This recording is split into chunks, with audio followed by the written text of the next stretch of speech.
Hello दोस्तों, time inspired में आपका तहे दिल से स्वागत है। दोस्तों, आज हम आपको ओशो के बातों को आप लोगों तक पहुंचाने की कोशिश करते हैं। टाइटल है अकेलेपन का आनंद। तो चलिए आगे बढ़ते हैं।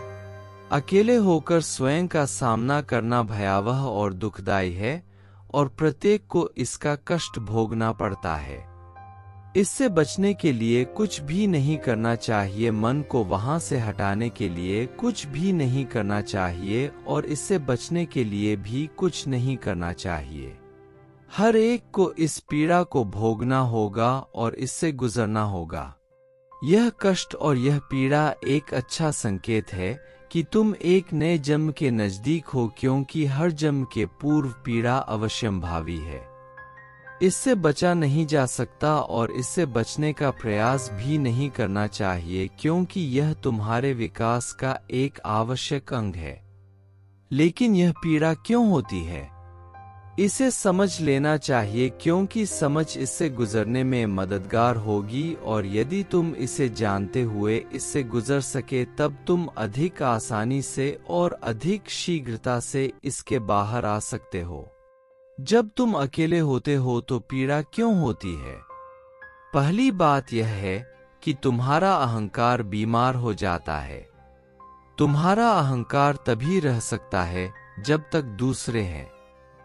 यह संबंधों में विकसित हुआ है, यह अकेले में जी नहीं सकता। इसलिए यदि ऐसी स्थिति आ जाए जिसमें यह जी ही नहीं सकता तो यह घुटन महसूस करने लगता है।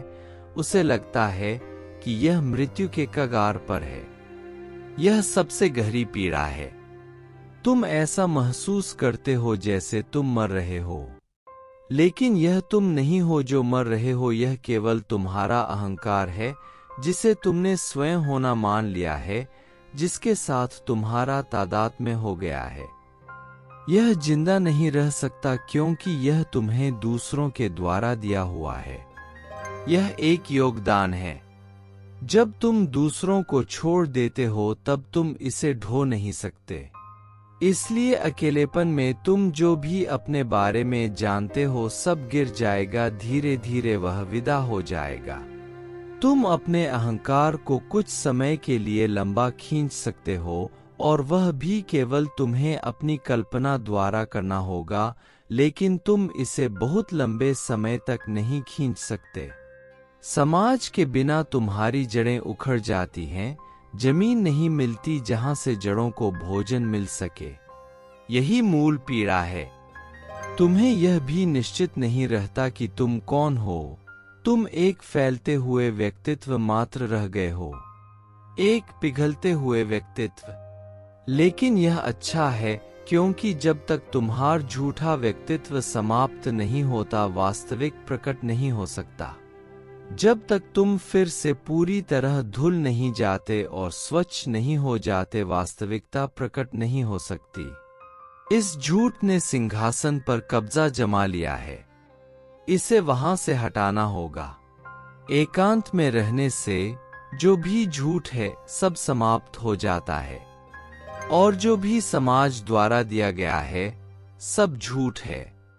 वास्तव में जो भी दिया गया है सब झूठ है और जो भी जन्म के साथ आया है सत्य है। जो भी तुम स्वयं अपने तेजो हो, जो किसी दूसरे द्वारा दिया नहीं गया है, वास्तविक है, प्रामाणिक है। लेकिन झूठ को जाना चाहिए और झूठ में तुम्हारा बहुत अधिक निवेश है।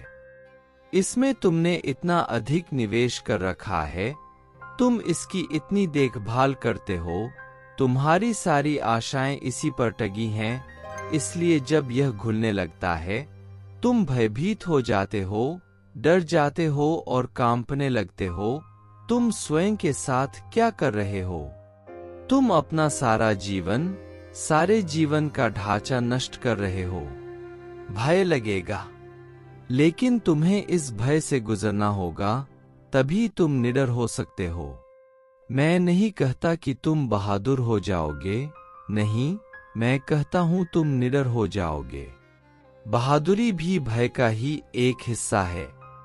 तुम कितने ही बहादुर हो, भय पीछे छिपा ही रहता है। मैं कहता हूं, निडर, तुम बहादुर नहीं हो जाते जब भय न हो। बहादुर होने की कोई आवश्यकता नहीं रह जाती। बहादुरी और भय दोनों अप्रासंगिक हो जाते हैं। दोनों एक ही सिक्के के दो पहलू हैं। इसलिए तुम्हारे बहादुर आदमी सिवाय इसके कि तुम सिर के बल खड़े हो और कुछ नहीं है। तुम्हारी बहादुरी तुम्हारे भीतर छिपी है और तुम्हारा भय सतह पर है। उनका भय भीतर छिपा हुआ है और उनकी बहादुरी सतह पर है। इसलिए जब तुम अकेले होते हो, तुम बहुत बहादुर होते हो। जब तुम किसी चीज के विषय में सोचते रहते हो, तुम बहुत बहादुर होते हो। परंतु जब वास्तविक स्थिति आती है, तुम भयभीत हो जाते हो। कोई निडर केवल तभी हो सकता है जब सभी गहरे भयों से गुजर चुका हो, अहंकार को विसर्जित कर चुका हो, अपनी छवि को विसर्जित कर चुका हो, अपना व्यक्तित्व विसर्जित कर चुका हो। यह मृत्यु है, क्योंकि तुम नहीं जानते कि इससे कोई नया जीवन उभरने वाला है। इस प्रक्रिया के दौरान तो तुम्हें केवल मृत्यु का अनुभव होगा। वह तो तुम जैसे हो एक झूठे व्यक्तित्व की तरह मर जाओगे। केवल तभी जान पाओगे कि मृत्यु तो मात्र अमरत्व के लिए एक द्वार थी। लेकिन यह अंत में घटेगा। प्रक्रिया के दौरान तो तुम केवल मरने का अनुभव करोगे। वह हर वस्तु जिसको तुमने इतना प्यार किया है, तुमसे दूर कर दी जाएंगी। तुम्हारा व्यक्तित्व, तुम्हारी धारणाएं, वह सब जो तुमने सोचा था कि सुंदर है, सब कुछ तुम्हें छोड़ जाएगा। तुम पूर्ण रूप से उघाड़ दिए जाओगे। तुम्हारी सभी भूमिकाएं और तुम्हारे सभी आवरण छीन लिए जाएंगे। इस प्रक्रिया में भय होगा, लेकिन यह भय मूल है, आवश्यक और अपरिहार्य है। हर एक को इससे गुजरना पड़ता है। तुम्हें इसे समझना चाहिए, परंतु इससे बचने का प्रयास नहीं करना चाहिए। इससे भागने का प्रयत्न मत करो, क्योंकि भागने का हर प्रयास तुम्हें फिर वापस ले आएगा। तुम फिर व्यक्तित्व में वापस लौट जाओगे। जो लोग गहरे मौन और एकांत में जाते हैं, वे सदा मुझसे पूछते हैं, इसमें भय लगेगा तब क्या करना चाहिए? मैं उनसे कहता हूं कि कुछ भी नहीं करना है, बस इस भय को जीना है।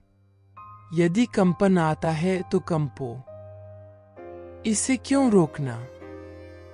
यदि भीतर भय लगता है और तुम इस भय से कंप रहे हो, तो इसके साथ डोलो।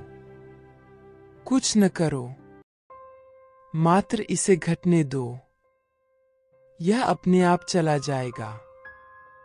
यदि तुम इससे बचोगे, और तुम इससे बच सकते हो, तुम राम राम राम जपना शुरू कर सकते हो। तुम किसी भी मंत्र को पकड़ सकते हो जिससे तुम्हारा मन हट जाए। तुम शांत हो जाते हो और भय वहां नहीं रह जाता। तुम अचेतन में धकेल दिए जाते हो। यह बाहर आ रहा था जो अच्छा था, तुम इससे मुक्त होने जा रहे थे। यह तुम्हें छोड़ने वाला था, और जब यह तुम्हें छोड़ता है, तुम कंपने लगते हो।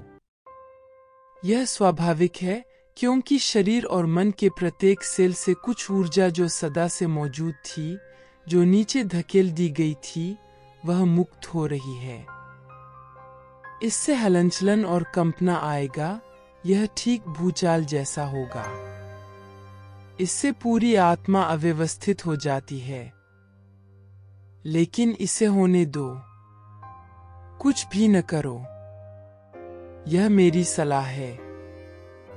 कोई मंत्र भी मत दोहराओ।